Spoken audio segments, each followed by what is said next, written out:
ஜெர்மனியிலே இசை நிகழ்ச்சி நடத்துவதற்காக ஜூன் 28 வந்து கொண்டிருக்கிறேன்.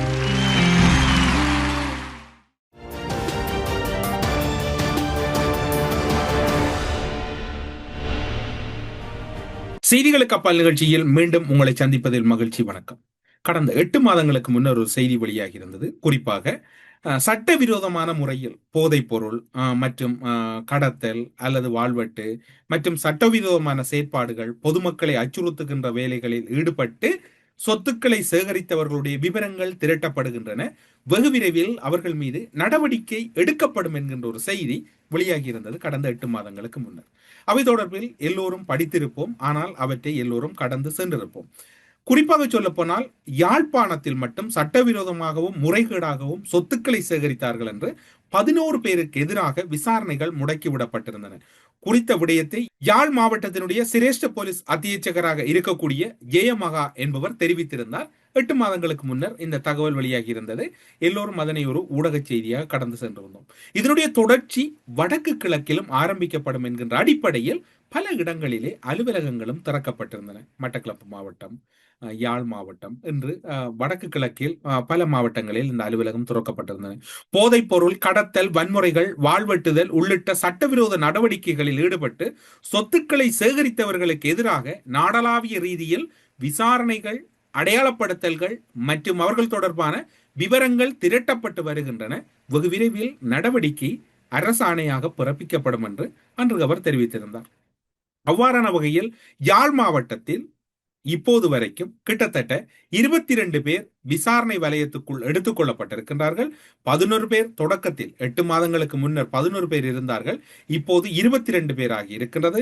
சந்தேக நபர்களுக்கு சொந்தமான காணிகள் மற்றும் சொகுசு வாகனங்கள், ஆடம்பர விடுதிகள், ஆடம்பர வீடுகள் மற்றும் இறால் பண்ணைகள், உள்ளூரிலும் வெளிநாடுகளிலும் முதலீடு செய்திருக்கக்கூடிய நிறுவனங்கள் மற்றும் பல்பொருள் அங்காடிகள் என்று பல விடயங்கள் திரட்டப்பட்டிருந்தன.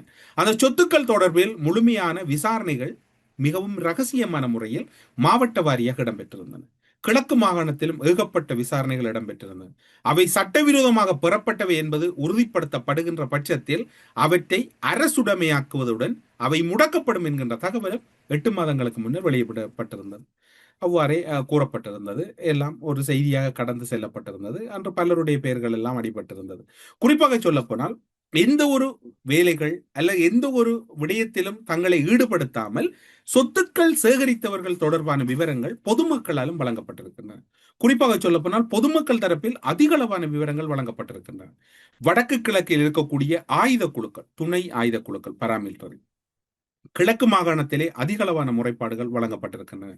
வர்த்தகர்களால் வழங்கப்பட்டிருக்கிறது, தனிநபர்களால் வழங்கப்பட்டிருக்கிறது, சிவில் சமூகங்களால் வழங்கப்பட்டிருக்கிறது. கிழக்கு மாகாணத்தை பொறுத்தவரையில் குறிப்பாக மட்டக்களப்பு மாவட்டத்தில் அதிகளவான பணம், அதாவது உத்தியோகபூர்வமாக சேமிக்கப்பட்ட பணத்துக்கு முரணான வகையில் பலருடைய சொத்துக்கள் இருப்பது கண்டுபிடிக்கப்பட்டிருக்கின்றது. அதுபோன்று யாழ் மாவட்டத்திலும் பலருடைய சொத்துக்கள் கண்டுபிடிக்கப்பட்டிருக்கின்றது.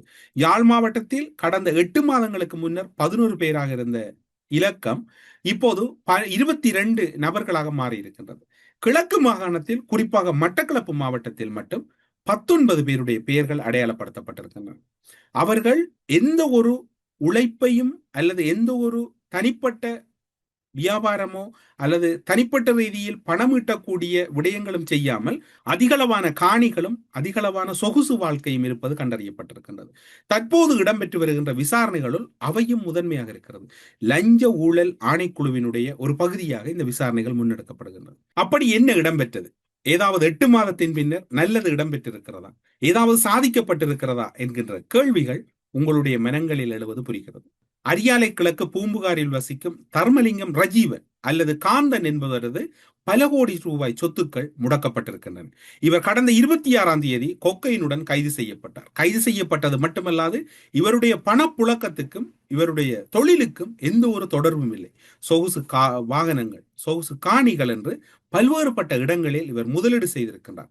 அவருடைய சொத்துக்கள் தொடர்பில் விசேட விசாரணைகள் இடம்பெற்று வந்தன. இதனையடுத்து சட்டவிரோதமாக ஈட்டியிருக்கலாம் என்ற சந்தேகத்தின் அடிப்படையில் அவருக்கு சொந்தமான சொத்துக்கள் அடையாளம் காணப்பட்டன, விசாரணைகள் மூலம் உறுதிப்படுத்தப்பட்டன. அதனை அடுத்து முதற்கட்டமாக அவை முடக்கப்பட்டிருக்கின்றன.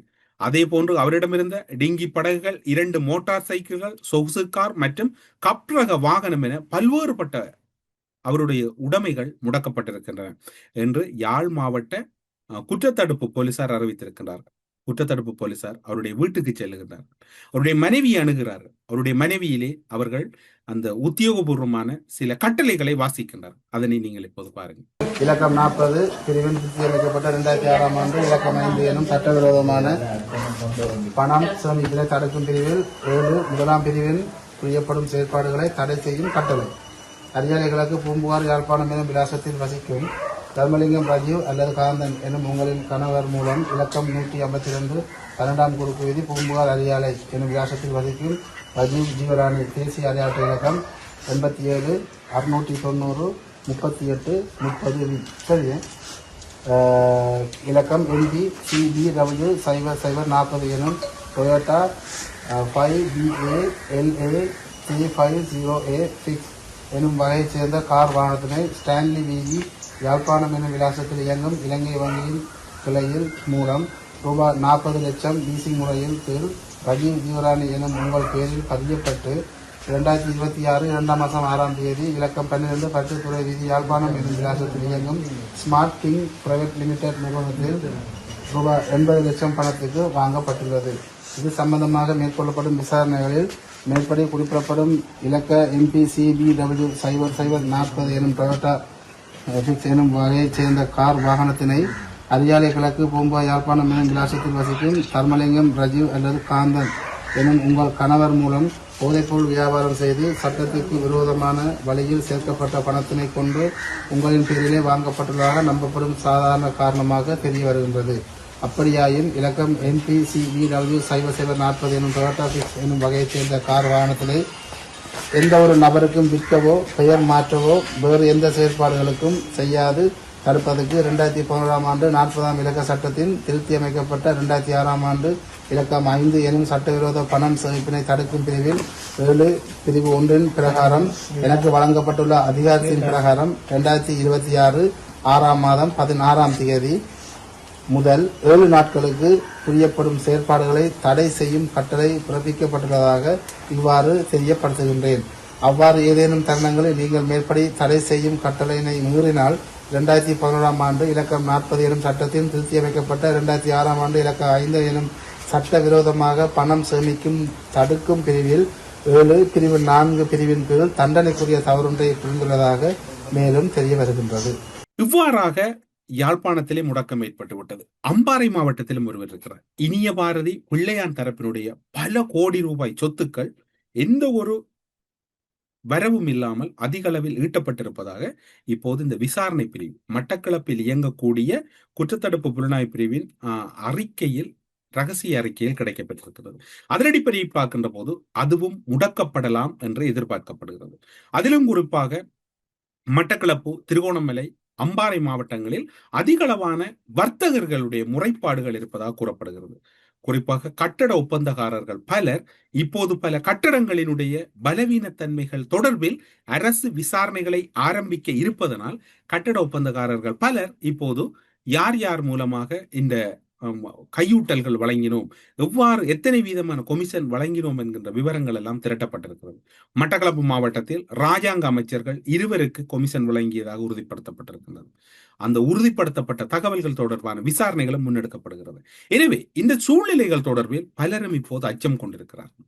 இந்த அச்சத்தின் வெளிப்பாடாக இன்று பல மாஃபியாக்கள் தலை தெரித்து ஓடக்கூடிய ஒரு சூழ்நிலை இருக்கிறது. மக்களிடம் மிரட்டி பணம் பெறுவது அல்லது மக்களிடம் அச்சுறுத்தி பணம் பெறுவது என்கின்ற பல வகைகளில் இந்த விடயங்கள் கையாளப்பட்டிருக்கின்றன.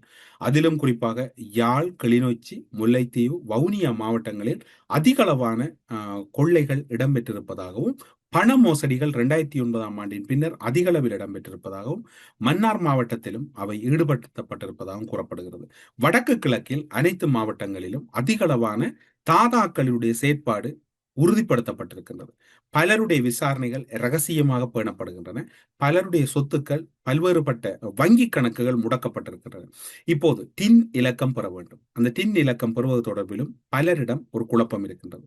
நாங்கள் பெற வேண்டுமா, பெறக்கூடாதா என்று. அது பெறுகின்ற பட்சத்தில் தான் இன்னும் பலருடைய சொத்துக்கள் முடக்கப்பட போகின்றது. டின் இலக்கம் பெறுகின்ற போது நேர்மையாக உழைத்தவர்களின் சொத்துக்கள் முடக்கப்படுவதற்கு வாய்ப்பில்லை.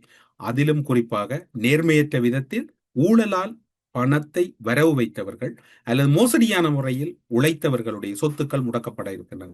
பலர் பல தொழில் நிறுவனங்களை தொடங்கி இருக்கிறார்கள். பல வங்கிகளில் கோடிக்கணக்கான கடன்களை பெற்றிருக்கின்றார்கள். இவர்கள் யார், இவர்களின் விவரங்கள் என்ன என்கின்ற பின்னணி தகவல்கள் அனைத்தும் திரட்டப்பட்டு விட்டன. இப்போது பல விசாரணைகள் மகுனமாகவும் ரகசியமாகவும் நடந்து கொண்டிருக்கின்றன. இந்த விசாரணைகள் அடுத்த கட்டத்தில் எப்படி இடம்பெறப் போகின்றது என்பது யாருக்கும் தெரியாது. ஆனால் எப்படி நடக்கப் போகிறது என்பது மட்டும் இப்போது யாழ் மாவட்டத்தில் ஆரம்பிக்கப்பட்டிருக்கின்றது. ரஜீவ் அவர்களிடமிருந்து பல கோடி ரூபாய் சொத்துக்கள், யாழில் ரஜீவிடம் இருந்த பல கோடி ரூபாய் சொத்துக்கள் முடக்கப்பட்டிருக்கின்றன. அது மட்டுமல்லாது இனிய பாரதியினுடைய பல கோடி ரூபாய் சொத்துக்கள், அதிலும் குறிப்பாக அவர் கல்முனை பகுதியிலே ஒரு தமிழ் கட்சி ஒன்றினுடைய ஒரு சகோதரருடைய பேரிலே அதிகளவான சொத்துக்களையும் அங்கிருக்கக்கூடிய பல்பொருள் அங்காடிகளையும் கொள்முதல் செய்திருப்பதாக ஒரு தகவல் கிடைக்கப்பட்டிருக்கிறது. அந்த தகவலின் அடிப்படையில் கல்முனை மாநகர பகுதியில் பல நோட்டமிடும் நடவடிக்கைகளும் ஆரம்பிக்கப்பட்டிருக்கின்றன. எனவே இந்த விசாரணைகள் என்பது ஒரு தீவிரத்தன்மையோடு நடைபெற்றுக் கொண்டிருக்கின்றது. இதனை குழப்புகின்ற வகையில் எதிரணியினரும் தீவிர செயற்பாட்டில் ஈடுபட்டுக் கொண்டிருக்கின்றார். இந்த காலப்பகுதியில் சலேயினுடைய கைது விவகாரங்களும் அதிக அளவில் பேசப்படுகிறது. சலேயினுடைய கைது விவகாரங்களின் பின்னர் பல்வேறுபட்ட குழப்பங்கள் ஏற்பட்டுக் கொண்டிருக்கின்றன. குறிப்பாக சொன்னால், முன்னாள் குற்றத்தடுப்பு புலனாய்வு பிரிவினுடைய பணிப்பாளர் சலே அவர்களுடைய மனைவி மனோகரி சலே குற்றங்களினால் பாதிக்கப்பட்டவர்கள் மற்றும் சாட்சியங்களை பாதுகாப்பதற்கான தேசிய அதிகார சபையிடம் முறைப்பாடு ஒன்றை சமர்ப்பித்துள்ளார். குற்றத்தடுப்பு புலனாய்வு திணைக்களகத்தின் சிஐடி தொடர்புடைய சிவில் உடை அணிந்த ஒருவர் தன்னுடைய குடும்பத்தையும் தன்னுடைய மகன் மற்றும் தன்னுடைய மகள் போன்றவர்களை நோட்டமிடுவதாகவும் குறிப்பிட்டிருந்தார். அது தொடர்பான முறைப்பாடு வழங்கப்பட்டிருக்கிறது. அந்த முறைப்பாடு தொடர்பான விசாரணைகளும் முன்னெடுக்கப்பட்டு அவரும் அடையாளம் காணப்பட்டிருக்கின்றார். இப்போது பார்க்கின்ற போது வேடிக்கையாக இருக்கின்றது. இந்த விடயங்களை எல்லாம் யார் யாருக்கு சொல்வது என்கின்ற, கடந்த காலங்களில் என்னென்ன வகையான துன்பங்களை எல்லோரும் அனுபவித்தார்களோ அந்த வகையான துன்பங்களை இன்று சலேயின் மனைவி அனுபவிக்கின்ற ஒரு துப்பாக்கிய நிலை இருக்கின்றது. அதற்கு மேலதிகமாக இப்போது இடம்பெறுகின்ற விசாரணைகளின் போக்கை பார்த்தால், மடிகணனி திறக்கப்பட்டு விட்டனவா, விடவில்லையா? மடிகணனி திறக்கப்பட வேண்டும் என்றால் உதயகம்மன் பிள்ளை, சரத் வீரசேகர, விமல் வீரவன்ச போன்றவருடைய கருத்தாக இருப்பது அது தொடர்பில் நீதிமன்றத்தின் அனுமதி பெற வேண்டும். நீதிமன்றத்தின் அனுமதி பெறப்பட்டு அது திறக்கப்படும். அதற்கு முன்னதாக சுரேஷ் அலவிடமிருந்து பல உண்மைகள் பெறப்பட்டிருக்கின்றன. ரணில் விக்ரமசிங்கவும் திடீரென்று இந்த உயிர்த்தநாயக தாக்குதல் தொடர்பான கருத்துக்களை முன்வைத்திருக்கின்றார். அவர் கருத்துக்களை முன்வைத்ததனால் இப்போது மைத்ரிபால சிறிசேனவும் கலக்கத்தில் இருக்கின்றார். ஏனென்றால் அன்று பாதுகாப்பு சபை கூட்டத்தை கூட்டுவதற்கு அனுமதி கேட்ட போது சட்டமாதிப திணைக்களகத்தின் முக்கியஸ்தர்கள் கலந்து கொள்ளுகின்ற போது கூட அவ்வாறான கூட்டத்தில் கலந்து கொள்ள வேண்டாம் என்று மைத்ரிபால சிறிசேன குறிப்பிட்டதாக அந்த அதிகாரிகளை மேற்கோள் காட்டி ரணில் குறிப்பிட்டிருக்கின்றார். அன்று ருவான் விஜயவர்த்தனவின் அலுவலகத்தில் தான், அதாவது பாதுகாப்பு ராஜாங்க அமைச்சரின் அலுவலகத்தில் தான் அந்த கூட்டம் இடம்பெற்றதாகவும் அது ஒரு பொருத்தமற்ற கூட்டமாக இடம்பெற்றதாகவும் கூறுகிறார். உயிர்த்தநாயக தாக்குதல், ஊழல் விசாரணைகள் அடுத்தடுத்து என்ன இடம்பெறும் என்று தெரியாது. ஆனால் சலேயினுடைய உடல்நிலை என்ன? சலே இப்போது கடந்த காலங்களில் அவர் தனிப்பட்ட வாழ்க்கையில் இருந்ததை விட ஆரோக்கியமாக இருப்பதாக வைத்தியசாலை தகவல்கள் கூறுகின்றன. ஆனால் அவருடைய ஆரோக்கிய நிலைமையில் இப்போது ஒரு சறுக்கல் ஏற்பட்டிருக்கின்றது. சலேயினுடைய கைதின் பின்னர் புதிய புதிய அமைப்புகள் எல்லாம் அறிக்கை விட்டுக் கொண்டிருக்கின்றன. உலகளாவிய இலங்கையர் மன்றம் என்கின்ற அமைப்பு ஒரு அறிக்கையை வெளியிட்டிருக்கிறது. அந்த அறிக்கையிலே தடுப்பு காவலில் வைக்கப்பட்டிருந்து அவரது உடல்நிலை மிக மோசமடைந்து வருகிறது, சுரேஷ் அலையின் உடல்நிலை மோசமடைந்து வருகிறது தொடர்பில் உடனடி கவனம் செலுத்தி மனிதாபிமான காரணங்களின் அடிப்படையில் தலையீடு செய்ய வேண்டும் என்று குறிப்பிடுகிறார்கள். அது மட்டுமல்லாது எந்த ஒரு நபரையும் முறையான குற்றப்பத்திரிகை தாக்கல் செய்யாமல் நீண்ட காலம் தடுப்பு காவலில் வைத்திருப்பதை தவிர்க்க வேண்டும். குற்றப்பத்திரிகை தாக்கல் செய்து நீதிபதி 2 முறை பார்த்திருக்கிறார், நேற்று முன்தினமும் பார்வையிட்டால் ஏன் எல்லோரும் குழம்புகிறார் என்று புரியவில்லை. புதிய அமைப்புகளின் அறிக்கை, சுரேஷ் அலவின் மனைவியினுடைய பதறல், மறுபுறத்திலே ஊழலில் ஈடுபட்டவர்கள் அல்லது வருமானத்துக்கு அதிகமான சொத்துக்களை முறையற்ற விதத்திலே சேகரித்தவருடைய சொத்துக்கள் முடக்குகின்ற வேலைகள் இடம்பெறுகிறது. கிட்டத்தட்ட இலங்கை ஒரு பெரும் பதட்டத்தை மறைமுகமாக அனுபவித்துக் கொண்டிருக்கிறது, மக்களுக்கு அல்ல. இந்த பாதிக்கப்பட்ட இவ்வாறான செயற்பாடுகளோடு தொடர்பான குற்றவாளிகளுக்கு. இந்த குற்றவாளிகள் தரப்பில் இப்போது பல கோணங்களிலே இந்த குழப்பங்களையும் அவர்கள் ஏற்படுத்துவதில் மிகவும் குறிப்பாக செயற்பாடுகளை முன்வைத்து வருகின்றார். இப்போது உயிர்த்த ஞாயிறு தாக்குதல் தொடர்பில் கருதினால் மல்கம் ரஞ்சித்தை உடனடியாக அந்த பகுதிக்குள் இழுத்து விட வேண்டும் என்பது தென்னிலங்கையில் இருக்கக்கூடிய பலரின் எதிர்பார்ப்பு. அந்த வகையில் உதய கம்மன்பில் ஒரு விடயத்தை வெளிப்படுத்தி இருக்கிறார். உயிர்த்த ஞாயிறு குண்டு தாக்குதலின் உண்மையான பயனாளி கருதினால் மாத்திரமே என உதய கம்பம்பில ஊடகவியலாளர் சந்திப்பில் குற்றச்சாட்டை முன்வைக்கிறார். உயிர்த்த ஞாயிறு குண்டு தாக்குதலின் பின்னணியில் பிரபல நபர்கள் உள்ளனர். ஆகவே உண்மையை வெளிப்படுத்த நான் பதவியில் இருக்க வேண்டும் என்று கருதினாலுக்கு ஆதரவாக வத்திக்கானுக்கு கடிதம் எழுதி பேராய கருதினால் மல்கம் ரஞ்சித் ஆண்டகைக்கு 4 முறை சேவை நடிப்பு. கத்தோலிக்க திருச்சபையில் கருதினாலுக்கு சேவை நீடிப்பு இவர்கள் அரசியல் போன்று நினைத்து விட்டார் போல் இருக்கிறது. உதய கம்மன்பிலை பொறுத்தவரையில் அவருடைய சேவை நீடிப்பு வழங்குவதானால் கத்தோலிக்க திருச்சபையினுடைய கருதினாலாக இருக்கக்கூடியவருடைய சேவை நீடிப்பு வழங்குகின்ற போது அது தொடர்பில் அந்த ஆயர் மன்றம் அல்லது அங்கிருக்கக்கூடிய கருதினால் தொடர்பில் முடிவெடுக்க வேண்டியது அந்த இலங்கையில் இருக்கக்கூடிய வத்திக்கான் பிரதிநிதியும் வத்திக்கானும் தானே ஒழிய அவருக்கு யாருடைய ஒப்புதல்களும் கொடுக்க வேண்டிய அவசியம் இல்லை. இவர் நினைத்து விட்டார் அந்த பௌத்த தேரர்களை நியமிப்பது போன்று கருதினாலை நியமிப்பது என்று.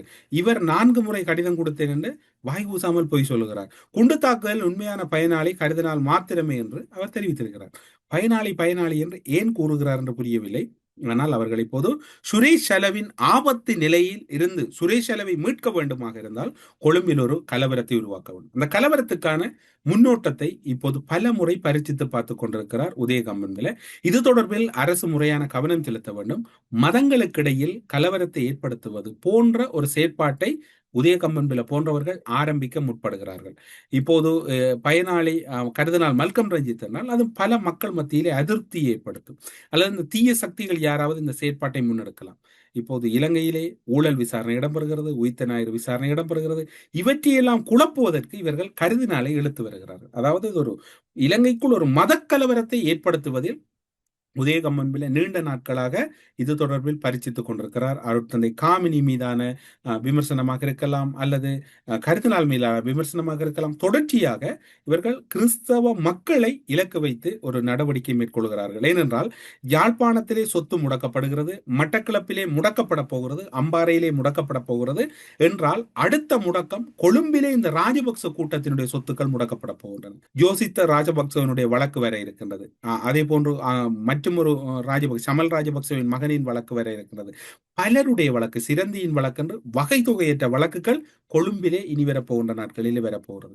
அவ்வாறு அங்கும் வழக்கு வருகின்ற போது இங்கு இவ்வாறான நடவடிக்கைகள் நடக்குமாக இருந்தால் 2 இடங்களிலும் அதிகளவான சொத்துக்கள் முடக்கி கிட்டத்தட்ட 150 கோடி சொத்துக்கள் முடக்க எதிர்பார்க்கப்படுவதாக ஆனந்த விஜயபால கடந்த வாரம் கூறியிருந்தார். அந்த பதட்டத்தின் காரணமாகத்தான் இந்த நடவடிக்கையில் உதய கம்மன்பில் ஈடுபட்டிருக்கிறாரா என்கின்ற சந்தேகம் பலரிடம் இருக்கிறது. எனவே பொறுத்திருந்து பார்ப்போம். யாழ்ப்பாணத்தில் முடக்கப்பட்ட சொத்துக்கள் போன்று இன்னும் பல சொத்துக்கள் முடக்கப்பட்டு விட்டன. அவை இரகசியத்தன்மை பேணப்படுகிறன. பலரை கூப்பிட்டு அந்த அறிவுறுத்தல்கள் வழங்கப்பட்டு விட்டன. அவையும் இப்போது பலருக்கும் தெரியும். எனவே அடுத்தடுத்து என்ன இடம்பெற போகிறது? உங்களிடமும் யாரும் தவறான வகையில் கப்பம் பெற்றிருந்தால் அல்லது உங்களை மிரட்டி இருந்தால், உங்களுடைய சொத்துக்கள் யார் வசமும் கையகப்படுத்தப்பட்டிருந்தால் நீங்கள் தைரியமாக அருகில் இருக்கக்கூடிய போலீஸ் நிலையத்தினூடாக அந்த முறைப்பாடுகளை பதிவு செய்யலாம் அல்லது முறைப்பாடுகளை அளிக்கலாம் என்கின்ற தகவலை இப்போது இலங்கை இருக்கக்கூடிய போலீஸ் கட்டமைப்பு கூறியிருக்கிறது. எனவே இந்த விடயங்களிலே அவதானத்தோடு செயற்பட்டு பல கோடி ரூபாய் சொத்துக்கள் உங்களுக்குரியது இருந்தால் நீங்கள் மீட்கக்கூடிய வாய்ப்பு இருக்கின்றது. இலங்கையிலே அவதானமாக இருக்க வேண்டிய காலம் இதுவென்று பார்க்கப்படுகிறது. கருதினால் மல்கம் ரஞ்சித்தை இலக்கு வைத்து உதய கம்பம்பிலவின் புதிய முயற்சி என்பது ஒரு கலவரத்தை மையமாக வைத்துத்தான் கதைத்துக் கொண்டிருக்கிறார். எனவே அரச புலனாய்வுத்துறை இந்த விடயத்தில் அவதானம் இன்றி செயற்படுமாக இருந்தால் அது ஒரு பாரதூரமான விளைவுகளை ஏற்படுத்தும் என்று கூறி கருதினால் தொடர்பில் இப்போது உதய கம்பன்பில கூறிய கருத்து தொடர்பில் உடனடியாக நடவடிக்கை எடுக்க வேண்டியது எதிர்காலத்தில் வரப்போகிற ஆபத்தை தடுப்பதற்கு வாய்ப்பாக இருக்கும் என்று கூறி செய்திகளுக்கு அப்பால் நிகழ்ச்சியிலிருந்து விடைபெற்றுக் கொள்கிறோம். நன்றி, வணக்கம். ஜெர்மனியிலே இசை நிகழ்ச்சி நடத்துவதற்காக ஜூன் 28ஆம் தேதி வந்து கொண்டிருக்கிறேன்.